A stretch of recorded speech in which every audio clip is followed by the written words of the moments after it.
जय हिंद बच्चों। प्रश्नावली 1.2 कक्षा 10वीं विषय गणित का पहला प्रश्न है, निम्नलिखित संख्याओं को अभाज्य गुणनखंडों के गुणनफल के रूप में व्यक्त कीजिए। यानी 140, 156, 38, 25, 50, 05, 74, 39, इनको क्या करना है? अभाज्य गुणनखंडों में व्यक्त करना है। तो यहाँ शब्द जो आया अभाज्य, तो पहले यह समझ लेते हैं कि अभाज्य क्या होता है। तो बता दूं कि वह संख्या जो खुद और एक से विभाजित हो। जैसे उदाहरण के लिए मैंने 3 ले लिया, तो 3 को मैं 3 से भाग दूंगा तो 3 एकम 3, घटाएंगे तो 0 हो जाएगा। इसी प्रकार से 3 को हम 1 से भाग देंगे तो 1 तिक के 3 और घटाएंगे तो 0 हो जाएगा। और इसके अलावा 3 और 1 के अलावा ऐसी अन्य कोई संख्या नहीं है जो 3 को विभाजित कर सके। जैसे कि सोचे कि 2 से विभाजित हो जाएगी, नहीं, ऐसी कोई भी संख्या नहीं है। यानी कहने का मतलब यही हुआ कि वह संख्या जो खुद और एक से विभाजित होती है वह अभाज्य संख्या होती है। यानी 3 हमारी क्या है? अभाज्य संख्या है। तो अभाज्य का तो मतलब आप समझ गए होंगे। अब आप लोगों को बता दूं गुणनखंड क्या है। गुणनखंड यानी उदाहरण के लिए मैंने 4 ले लिया, 4 को हम इस प्रकार से लिख सकते हैं 2 गुणा 2। तो ये 4 का क्या है? गुणनखंड है। 2 गुणा 2 क्या है? गुणनखंड है। बात समझ में आ रही है? इसी प्रकार से हम 140 का क्या करेंगे? गुणनखंड करेंगे। क्या करेंगे? गुणनखंड। तो लिख लिया हम यहाँ 140 लिख लिया। अब 140 का क्या करेंगे? 140 का गुणनखंड करेंगे। तो इसको हम ऐसे कर लिया। करने के बाद आप देखिए यहाँ 0 है, यानी 2 से कट जाएगा। तो 2 सत्ते 14, 2 तो 0 तो नहीं हो, तो 0 नीचे आ जाएगा। अब आप देखिए 0 है, पुनः 2 से कट जाएगा। तो 2 तिहाई 6 और 2 पंचे 10। अब ये किससे कटेगा? 3 से तो कटने वाला नहीं है, 4 से भी नहीं कटेगा, ये कटेगा 5 से। तो 5 सत्ते 35 और 7 एकम 7। अब आप ध्यान से देखिए, ये जो 2 है, फिर 2 है, 5 है, 7, यही संख्याएं तो 140 का क्या है? गुणनखंड है। गुणनखंड है और अभाज्य भी हैं। जैसे 2 को हम भाग देंगे तो खुद 2 से कटेगी और 1 से, 5 भी ऐसे और 7 भी ऐसे हैं। तो हम यहाँ लिखेंगे हल के नीचे 140 बराबर 2 गुणे 2 गुणे 5 गुणे 7, ऐसे लिख लेंगे। अब आप इसको क्या करना, जो संख्याएं 2 बार आ जाएं, आप देख रहे होंगे कि कुछ संख्याएं हैं जो 2 बार आई हैं। जैसे यहाँ 2 हैं, 2 जगह आया हुआ है, आप देख लीजिए, एक बार यहाँ आया हुआ है और यहाँ भी। तो हम इसको क्या कर लेते हैं, एकत्रित करके एक जगह लिख लेंगे। तो लिखेंगे 140 बराबर 2 के घाते 2 गुणे 5 गुणे 7। 5 तो एक बार आया है तो एक बार, और 7 एक बार आया है तो 7 भी एक। ये हमारा क्या हुआ? ये हमारा आंसर हुआ। क्या हुआ? ये पहले का आंसर आ चुका है। दोस्तों, इसी प्रकार से हम दूसरे का भी आंसर देख लेते हैं। तो दूसरा क्या है? दूसरा है 156। तो 156 को हम क्या करेंगे? गुणनखंड करेंगे इसका भी। तो 6 है तो 2 से तो कट ही जाएगा। तो 2 सत्ते 14, 2 अट्ठे 16, कट गया। 8 है तो 2 से कट ही जाएगा। तो 2 तिहाई 6 और दूना में 18, इसको 1 दे दिया हाथ, या तो 18 हो गया। ठीक है, अब इधर 9 है, यानी 3 से ये कट जाएगा, अब 2 से नहीं कटेगा। तो 3 से काटेंगे तो 3 एकम 3, 3 त्रिकाई 9। क्या हुआ? 3 त्रिकाई 9। अब दोस्तों ये तो 13 हुआ। अब 13 को कोई अन्य संख्या काट नहीं सकती, सिर्फ 13 ही काट सकती है। तो 13 एकम 13। अब आप यहाँ देख लीजिए, यहाँ 2, फिर नीचे 2, 3 और 13, 156 के क्या हुए? अभाज्य गुणनखंड। हम इसको लिख लेंगे 156 बराबर 2 गुणे 2 गुणे 3 गुणे 13, ऐसे लिख लिए। अब आप देख रहे हैं यहाँ भी 2 बार 2 आया हुआ है, 2 जगहों में 2, एक बार यहाँ और एक बार यहाँ, और यहाँ जो अन्य संख्याएं हैं एक ही बार आई हैं। तो हम लिख लेंगे ऐसे 156 बराबर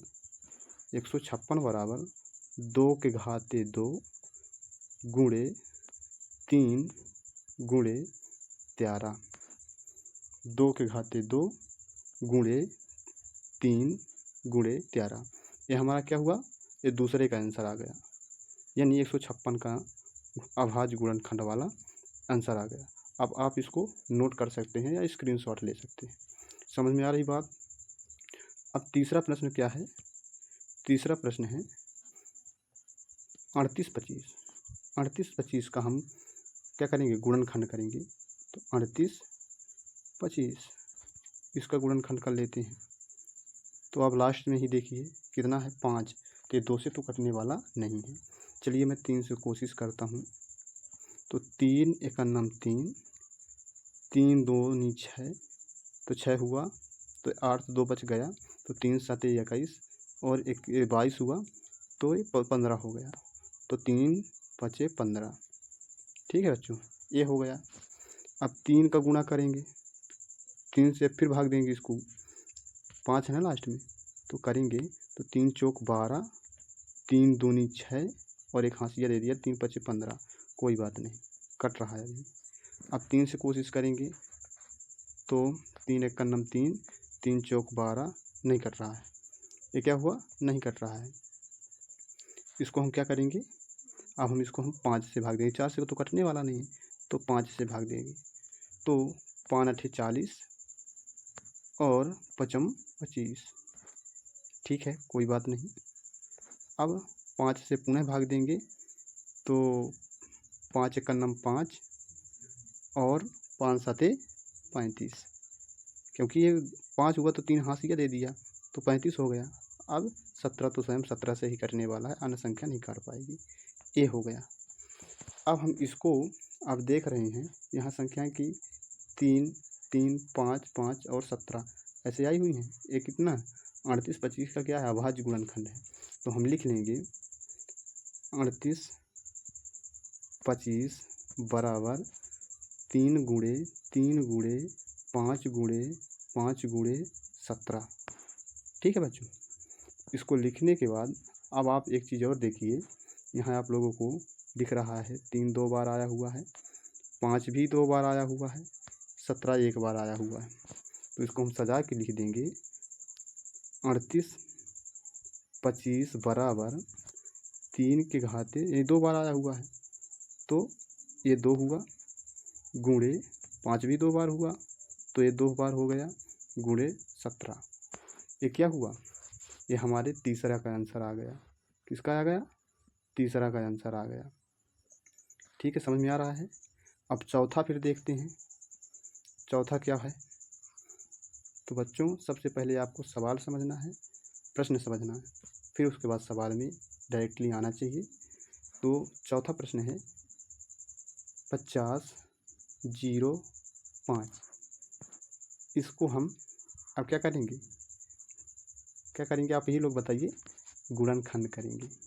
तो आप देखिए 5 है, शुरू में भी 5 है, तो 3 से कटने वाला नहीं है, बीच में 0 है, शुरू में 5 है, तो हम डायरेक्ट इसको 5 से ही शुरू करेंगे। तो 5 एकन्नम 5, 0 को 0 रहने दो, 5 एकम 5। अब 1 है, तो अब 6 से तो कटेगा नहीं। 7 तो 7 से देखते हैं, कोशिश करते हैं। तो 7 से होगा, तो 7 एकन्नम 7 और ये 7, तो 10 में 7 घटाएंगे तो 3 बचेगा, तो ये हो गया 30। तो 7 चौका 28, 2 बचा हुआ है, तो 7 3 21। चलिए कट गया, क्या हुआ, कट गया, ये हुआ। अब 143, तो भैया 8 से देखते हैं। तो ये तो नहीं कटेगा 8 से, क्योंकि लास्ट में तो 3 है ना, तो कटने वाला तो नहीं है ना, तो 8 से कटेगा। 9 3 27, नहीं भी तो 900 भी नहीं कटेगा। 10 से तो कोई बात ही नहीं है कि कट जाएगा, क्योंकि 0 ही नहीं है। तो हम 11 से उसको कोशिश करते हैं, 11 से कटने का। तो 11 एकन्नम 11, तो 14 में 11 घटाएंगे तो 3 और 11 3 33। चलिए 13 आ गया। अब 13 तो खुद ही 13 से कटेगा, 13 एकन्नम 13। अब आप देख लीजिए यहाँ संख्याएं हैं 5 7 11 और 13। ये 5 5 0 5 यानी 50 0 5 का क्या है, अभाज्य गुणनखंड है। इनको हम लिख लेंगे कैसे, 50/05 बराबर 5×7×11×13 ऐसे लिख लेंगे। अब आप देखेंगे कि इसमें कोई भी संख्या 2 बार नहीं आई हुई है, तो ये हमारा क्या हो जाएगा, आंसर हो जाएगा। ये सीधे क्या होगा, ये आंसर होगा। अगर कोई भी संख्या 2 बार आती तो उसको वर्ग में लिखते हैं, ठीक है ना, स्क्वायर में लिखते हैं। अब बच्चों, एक 5वां प्रश्न आपके लिए होमवर्क है, आप मुझे इसका आंसर करके कमेंट में बताइएगा। फिर मिलते हैं अगली वीडियो में, तब तक के लिए जय हिंद, जय भारत।